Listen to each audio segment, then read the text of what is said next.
Hello, welcome back, or if you are new here, welcome. Today we are going to go over all of the books that I read in 2025. I am really excited about this video. I don't want it to get super long, so I'm going to try to keep it a little bit more brief and go over why I liked the book or maybe why I didn't like the book and share more of my reading journey and how it evolved over the year. I did do a video last week for my top 10 books of 2025, so if you want to hear me go a little bit more in depth about those, be sure to check that one out and let's get started. I'm also going to have my Goodreads pulled up as I go through this so I don't accidentally forget a book or get them out of order. I pulled all of the ones that I have physical copies of from my bookshelf, but some of these I did read on my Kindle. I also wanted to mention I didn't read any of these as audiobooks. I would love to enjoy audiobooks. That is actually one of my goals in 2026 is to figure out if there is a book type that I do enjoy for that. Starting off, it was Lady Tan's Circle of Women. This was actually in my top books of 2025. This is a very powerful and immersive historical fiction novel that is set in 15th century China. I loved it because there were very strong female characters and it was all about the strong bonds that they shared and how they empowered and supported each other throughout their life in a culture that was very restrictive towards women. I learned so much about Chinese history, traditional Chinese medicine, things like foot binding, and the general treatment of women in that area, while also being incredibly entertained. So I had a very great start to my 2025 reading year. And then I read Intermezzo by Sally Rooney. This was my first Sally Rooney book. I love her writing style. I do want to read all of her backlog. I just fell in love with how human her characters were, how real everything felt. The dialogue was perfect. It did have multiple POVs, which is something I enjoy. The book said that it was mainly going to focus on the relationship between two brothers, and they're two very different brothers. One is in his 30s and he's a successful lawyer. The other one is in his early 20s. He is more introverted and shy and a professional chess player. It starts with them grieving the loss of their father and how they're navigating their relationship through that situation, but it also really focused a lot on their romantic relationships, which was something that I wasn't expecting when I first started this book. I know a lot of Sally Rooney's books are more focused on romantic relationships, so I think I was maybe a little thrown off by that because I wasn't looking for something that had such a heavy romance theme, but I still thought that it did a great job of talking about platonic bonds as well with the familial aspect. I didn't give this one 5 stars, but I did realize that I love Sally Rooney and I will read more of her work, so I'm curious to see of her books which one will stick with me the most. I do need to make sure I get to some of those in 2026. Next is a book that I couldn't find my copy of. I feel like maybe I let someone borrow it, but it was a nonfiction read called The Mastery of Love. It was one of the most powerful books that I have ever read. It's by the same author who wrote The Four Agreements. I definitely recommend picking it up. It's not just about romantic love. It's funny, I was just talking about this in the last book, but it also really focuses on platonic love. I think the core theme of this book is just how to love yourself better and then how that's going to impact all of the relationships that you have. It was really empowering. I couldn't recommend this book more. It was not my number one nonfiction book that I read of the year, but it easily could have been. It just had some fierce competition. Moving on to the next fiction book, I have Here One Moment. I've enjoyed this author's books in the past, like Big Little Lies and The Husband's Secret. So I was really excited when I saw that this book was coming out because I thought it had a really unique twist to it. Basically, there is a woman who's on a plane and she starts predicting when people are going to die. A few months after this happens, one of the people dies in the exact way that she predicted. And so you have multiple POVs where you're following how people handled knowing or thinking that they know when they're gonna die. And it's really evaluating what would you do if you had that information, how would you change how you're living? And then you're also wondering, are all of these predictions going to be accurate? Are some of them going to be able to change their future? There were a lot of storylines going on. I still thought that it was fairly easy to follow, and it wrapped up together perfectly in the end. I really enjoyed this book. It wasn't a 5-star for me. I think that I'm realizing I am kind of stingy with my 5 stars, but it was definitely in the 4-star range somewhere. At this point, I wasn't giving my ratings half-point stars. It would definitely be more than 4, but not a 5. And overall, I would recommend this one. And then it was time for the release of Onyx Storm, and I was so excited for this release. I love the edges of this one. Honestly, I hate to say it, but I felt a little bit disappointed by this book. I took a long time to read this. It honestly might have been the only book I read that month, which is wild for me. But I think that I am in the camp of people that agree that this probably could have been done as like a 3 or 4 series book versus the 5. It started to feel like a little bit redundant or unnecessary, and while I still did enjoy reading it compared to the first 2, I just did not love it as much as those, and that was sad. But I'm excited to read the 4th one. It was not enough of a dislike of it to make me stop the series. I think my expectations were just all the way up here, and then it fell a little bit short. I will still be waiting for the 4th one. I can't remember when that comes out. Is it next year? I know that Rebecca Yarros took like a little break in between the books. I'm excited to see what her creativity will come up with next. And then I had Pictures of You by Emma Gray. I started this and I thought that it was going to be more of a romance. It definitely has more of a suspense vibe to it as well. It was so bingeable. A woman wakes up in a hospital room after a car accident. She has amnesia. Her most recent memories are from when she's a teenager. The people entering the room, she doesn't know. She realizes that she is estranged from her family and friends, and so she has to go through the process of piecing her life back together since this accident. And there is also a second chance romance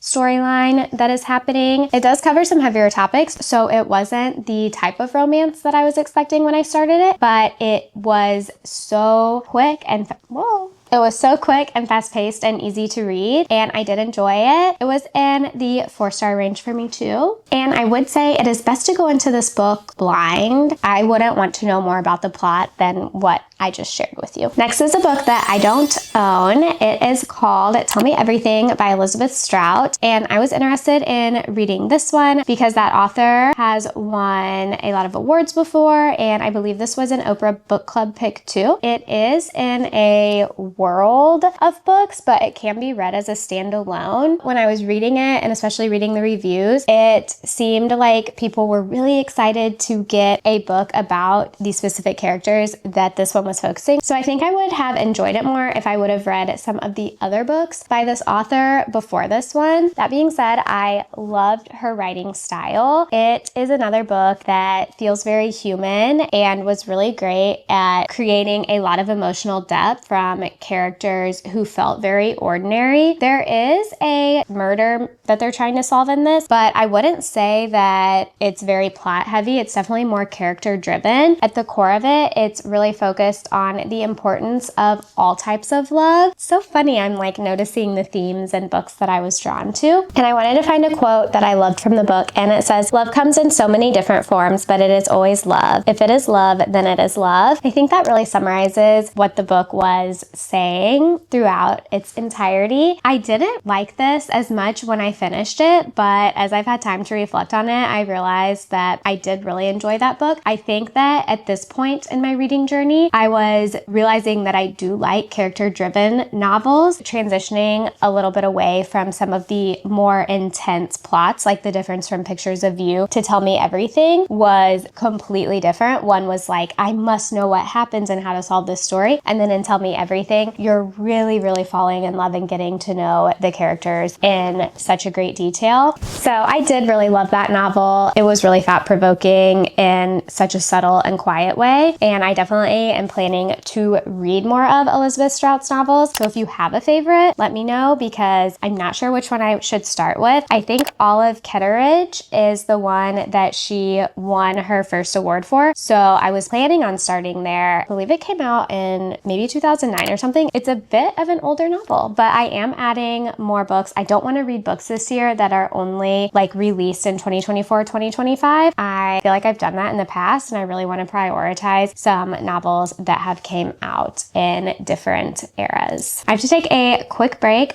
I will be right back and we will continue along with the reading journey. I am back. We needed a little afternoon pick-me-up, so I have a Celsius, and then we're gonna keep on talking about books. I checked my Goodreads and we are in the April timeframe, and the next one I read was a fun one. Margo's Got Money Troubles. I always want to say problems for some reason. I did see this is going to be a TV show on Apple TV coming out this year, and if you're someone who likes to read the book before they watch the show, this was an entertaining read. It is very original. When I saw that two of the main topics were pro wrestling and OF, I don't know if I can say the full thing on here, but it's like, what could this book be like? And it is one that will make you laugh out loud, but also touches on some really important themes. And I was really impressed with how the author was able to do that. It follows a young woman who has an affair with one of her professors and accidentally gets pregnant. She ends up losing her job. She's facing a potential eviction, and then decides to start earning money from OF and incorporating some of the life lessons from her pro wrestling dad. And it is just a journey. I don't think you will read another book like this one. I didn't give it 5 stars, but it was in the 4-star range as well. And then I jumped to a very popular book of the year. I feel like a lot of people read this one, The Favorites, and it was intense and incredibly toxic. So although I flew through it, I don't know if it made me feel good while reading it. And even sometimes if a book doesn't make me feel good, but asks really thought-provoking questions or makes me linger on something that I think is important, I'm good with that. And maybe this did, but I don't know. The toxicity was not for me, but I could also see if you told me this was your favorite book of the year, I'd be like, oh, I can totally see why. It just wasn't my favorite book of the year. I loved that it was a documentary interview style sometimes in the book. It made it feel very real because we were following 2 pro ice dancers. And so you really felt like you were just listening to the journey of 2 famous people. The world of ice dancing is incredibly competitive. So it was really interesting. Like, I'm glad I read it. I think because so many people said it was their favorite book of the year, I was just expecting something a little bit more, but I think that just came from it wasn't my favorite genre. It was a romance, but it was a little bit more of like a heavier romance versus a beach read type of romance. Next up is a book I don't own. I am okay with not owning that book. It's The Lost Ticket, and this one I can totally see why people would say it's very heartwarming and like feels like a hug. It is about a elderly man who rides the same bus every single day looking for a woman that he met in the 60s, and he's just wanted to find her ever since then. She left such an impression on him. One of the other main characters meets him on this bus. There's a romance between her and another character who also knows this man, and so it's following the elderly man's story plus the younger couple's story as they're helping to see if they can find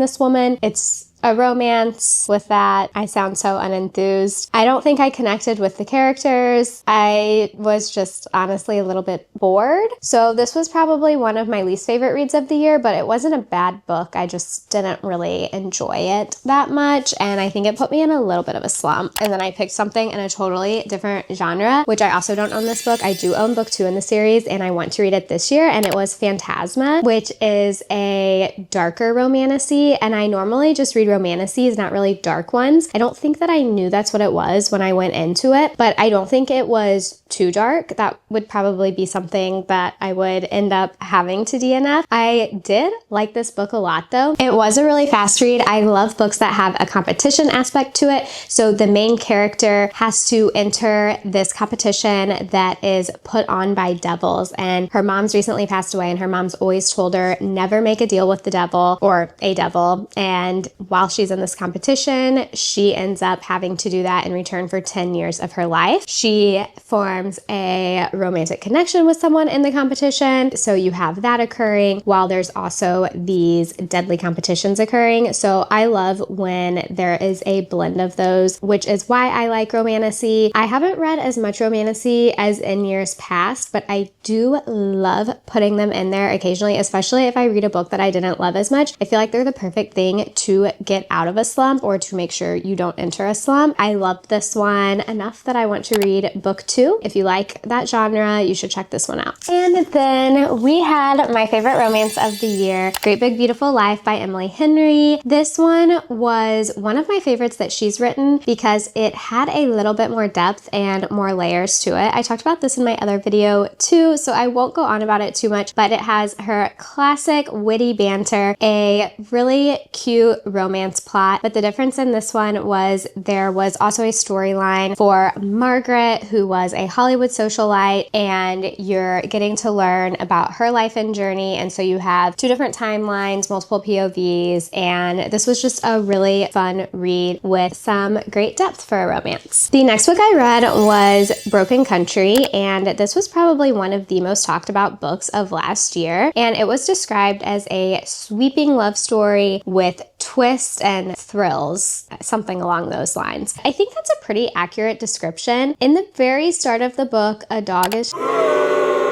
and I just don't love that. I feel like surely there is a better way to hook me emotionally at the beginning. So that was a rough start. And then you have different timelines going on. There is a farmer's wife. Her first love comes back to town. And so you're kind of following how her life unfolds from there, and also doing a dual timeline where you're flashing back to what happened with her and this first love versus present day. She's married to someone else. And I didn't always love the action of the characters. I thought that it was kind of giving network television, if that makes sense. All of the drama came from these like crazy plot lines versus what I thought could have been more character depth. Although it did cover heavy topics, I'm not really sure why this didn't work for me. It didn't not work for me. I just definitely would not have put it in my best books of the year category like so many other people did. So this is probably a personal preference thing versus a book thing. It did make me cry. It felt like really heavy. I also think, yeah, it just like didn't feel good reading it at all. Moving on from that, I moved on to a romantasy. So there was a theme here. I read something that I was like, and then I would go to romantasy, and we have Silver Elite, which when I read this, I was like, oh my God, this is a great romantasy. I loved it. I thought that it was a easy to understand dystopian world. It was so fast paced and bingeable. I really loved the main female character. The main male character, I don't know, he had his problems, but I still like enjoyed their chemistry. And then I know this book had some drama on Book Talk, and I was like, oh, maybe I didn't pick up on some of the themes. I shouldn't recommend this book. I don't really know where I land with that. I did not like catch on to that while I was reading it, but I also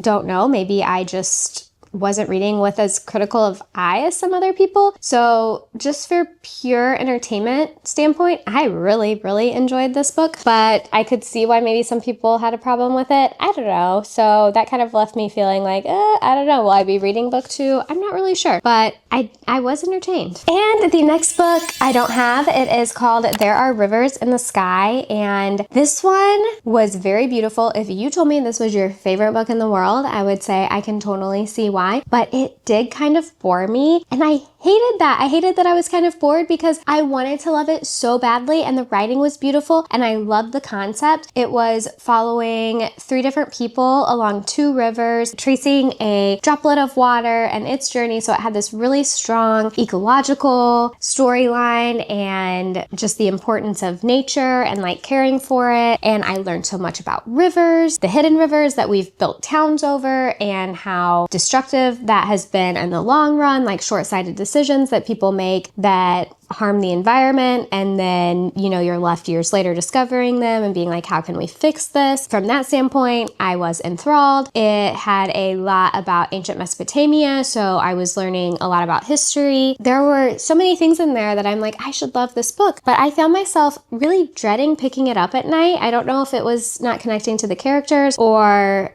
maybe just longer than it should have been, but it wasn't my favorite book. I do think I would love to read another book by this author though, because there were so much of my favorite things that were like there that I think it could work for a different book. And since I was struggling to pick it up, I was like, okay, I need to read something really like quick and easy and fast-paced after that. So I just went with a romance. I had read only Bride by Ali Hazelwood, which is her paranormal one, and so I hadn't read one of her just standard romances. So I read this one. I think it was what you would expect from a lighter romance book. The chemistry between the characters was good. It was a really easy read. I enjoyed myself while reading it. It wasn't like anything groundbreaking for me. I'm not sure if I'll read more Ali Hazelwood books. I think if I was going on a beach trip and I wanted something super light, I would, but they're not ones that I'm like, oh my God, I must get to them immediately. And then I read The Other Side of Now, which was a contemporary women's fiction novel with a bit of magical realism. This was in my best books of the year video. It had an aspect of alternate reality, I guess is what you would call it, and it followed a main character who isn't really happy with her Hollywood life and decides to book a last-minute flight to Ireland. And when she gets there, she realizes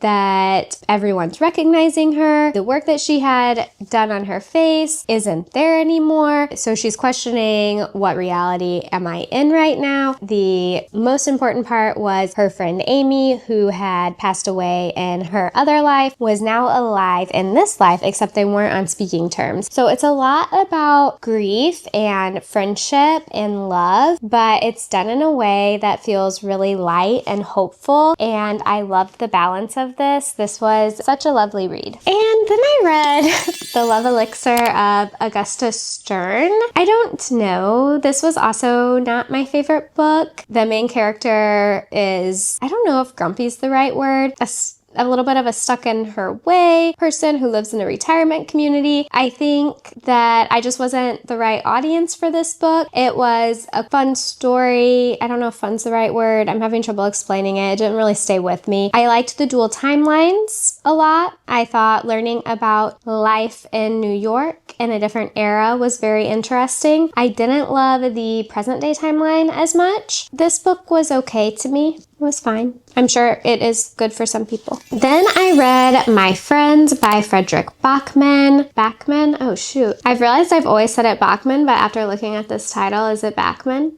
I don't know. But I loved their books in the past. Anxious People was one of my favorite books. Beartown, also amazing. So I was really excited when this was released. I highlighted a lot of it. Some of the quotes are so great. This author does such a wonderful job at writing dialogue. I always love their characters. This one was not my favorite of theirs. I think I might be in the minority there. I found that the middle dragged a little bit. I loved the ending though. The way the ending wrapped up was incredible, and I think that it made the journey worth it. But there were a few times in the middle where I considered DNFing it, which had not happened to me previously when I read their other books. And two of the main themes in this book were art and friendship, so I really did like those topics too. I don't fully know when I finished this book. It is a nonfiction book. It was my favorite nonfiction read of the year. I read a lot of nonfiction books during the year. There were a lot that I am like halfway through or have read sections on that you just aren't seeing in this video. I only wanted to put in the ones that I read front to back. And this one I read front to back, and I mean, I've highlighted so much of it. It's called Personal Power Through Awareness. It is all about connecting to your intuition and sensing energy in yourself and other people and empowering yourself. So if you're someone who is maybe a little bit more woo-woo or into exploring that, then I think you would really, really like this book. It's one of the most powerful books that I've ever read. It has exercises at the end of every chapter that are really approachable and realistic, and affirmations throughout the book. It's just incredible. For example, one of the main highlighted affirmations says, talk of the qualities you aspire to as if you already have them. If you aspire to be organized, start saying, I am now organized, rather than I'm going to be organized. That is really funny. I flipped open to that because I have organizers coming to help organize my house on Monday. So I am organized. Am I?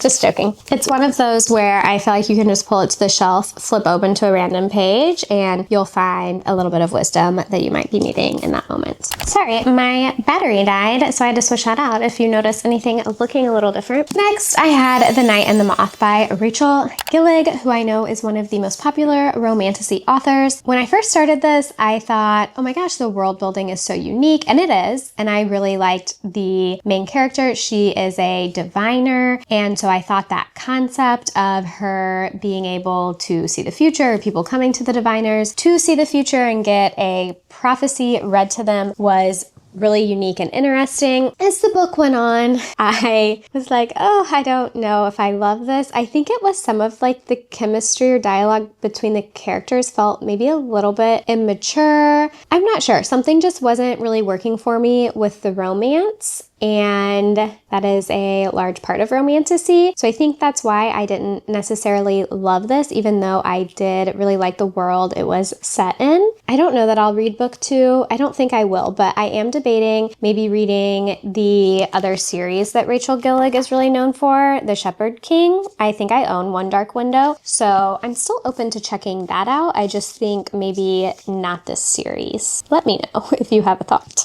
And then I was on vacation in Italy. I was not in Italy, oh my god. And then I was on vacation in Greece, which I know Amalfi is not Greece, but close-ish. And so I thought the Amalfi Curse would be a fun European vacation read. I liked the mystery to this and a little bit of the paranormal aspect. It does follow 2 different timelines, and one is centuries ago, and it is about the witches of Amalfi who protect the sea, and then present day timeline is someone who is looking for a hidden treasure, but also kind of intertwining with what was happening centuries ago. I loved the witchy aspect of this book. Some of the present day storyline maybe is what I didn't like as much. I was entertained. It wasn't my favorite book of the year. It wasn't my least favorite. I think that it was good. I will definitely read something else by Sarah Pinner. I feel like her books maybe have more of that esoteric or witchy theme to them. I know like The Lost Apothecary probably would. Can't remember her other ones, but I'm interested in her work as an author. This one was probably like, I don't know, a 4-star for me, 3.75. I'm bad at deciding my ratings. I also feel bad giving lower ratings, but that's one of my goals for 2026. I'm not going to feel bad about that. It's okay if it wasn't for me. It still could be for someone else. I've said that a lot of times in this video, but it's because it's what I keep repeating in my head as I become a more, not strict, but just a better book reviewer. After that, I read The Witch of Colchis. I was still in Greece, and so I thought a Greek mythology retelling would be perfect. I loved Circe.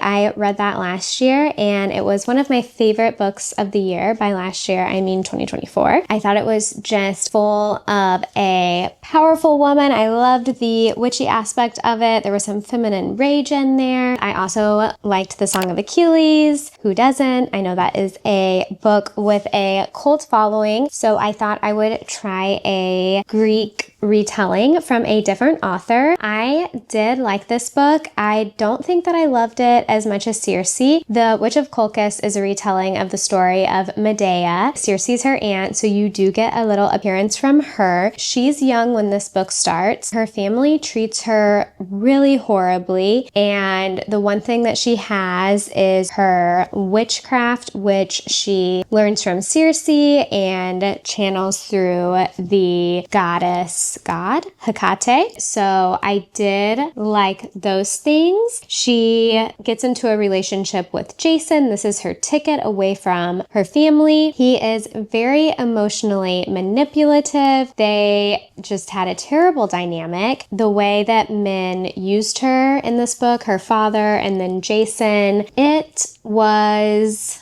enough to make you angry. I did highlight a lot of quotes in it. I thought the writing was really beautiful. I think if you like Greek mythology retellings, then you will really like this one. If that's not your thing, then I would say start with one of the other two books that I mentioned first. And then I checked this out from Libby for my vacation because we all need to read a fun romance on vacation. I think that I didn't end up getting through all the books I brought though, so I read this at home. But this was my first Catherine Sinner book, Hello Stranger, and she is definitely a romance author that I'll read more of. My only auto-buy romance author right now is Emily Henry, but I added some of her books to my TBR after finishing this one just because I felt like there was a little bit more depth there. I found quotes in it that I really liked. It had a unique take on a romance because the main character gets into an accident and her job is to be an artist, but from this incident she develops face blindness and she is a portrait painter. So you have her going through that process, and learning about face blindness was very interesting. I liked how that was woven into the story. There was also an adorable dog who had like a big second character storyline in it. I loved him, Peanut. He was so cute. I really liked the main male character. Sometimes the main female character I found to be a little bit annoying, but I think she had good character growth during the book, so it would make sense she's maybe a little bit more annoying at first because she needs to start from somewhere so she can grow. Overall, I did really enjoy this. I am excited to see what I think of the future books that I read. Oh, that was slipping.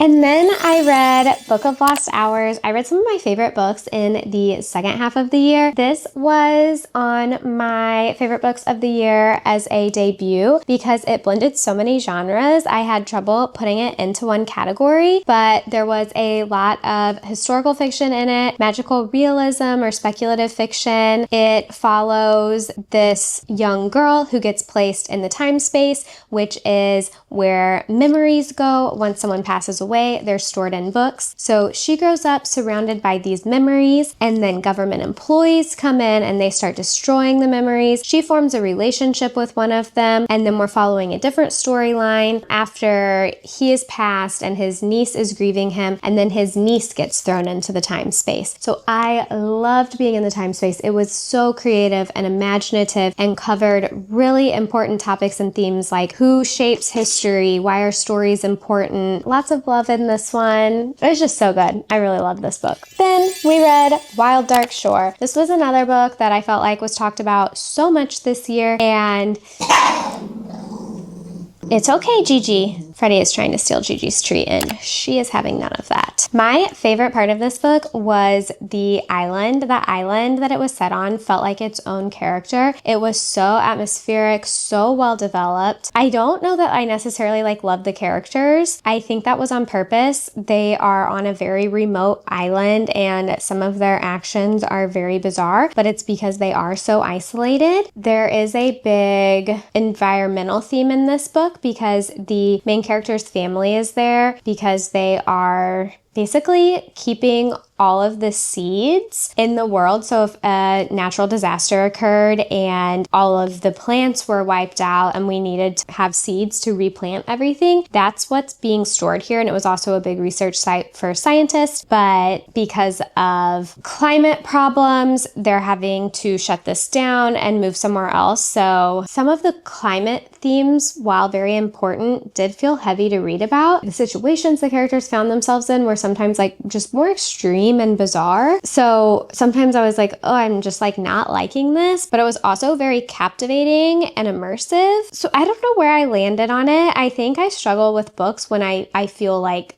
bad enough reading them, which is funny because more character driven ones can feel heavy, but just like in a different way. I don't know. And then I went on to like another pretty intense book. I don't know if I meant to do that. And it's funny because the one I just talked about was set on like a very remote island. And in this book, it's about Marguerite, who was a real person in history. She grew up as a wealthy child and her parents both pass away. So she's under the care of her, I believe it's her uncle or maybe it's her cousin. I think it's a cousin. Through a series of events, he ends up spending all of their money. And so she has to go live with him. Without spoiling it, she ends up on a very remote island. And it's really a story of her survival. I mean, she's a very powerful, strong woman. I love that aspect. But she's having to like kill bears and skin bears. And I don't know. I'm like, oh, I just don't want to read about that, even though I understand that is what would need to happen if you were on a remote island and you were forced to survive. But it was very powerful that it was written based on true circumstances, and the ending's so amazing. I loved the ending. If you like historical fiction, this was a very great historical fiction novel and really detailed. Read the author's notes at the back if you read this to hear about her inspiration and how she came up with the idea. I thought that was also very cool. So if I were to pick between two books about being on very remote islands, I would pick this one. And then I read Arcana Academy, which was something I was drawn to because the magic system is based on the tarot. I love tarot in my daily life, so I wanted to see how an author would bring that to life in a world. I really liked that aspect of it. I thought it was incredibly creative. It was romantic-y. There was a fake marriage. I like a fake marriage trope, so I enjoyed that part. I liked the dynamic between the characters. It was a really long book. It's a big one. So at times I think I felt like it was a bit long for me.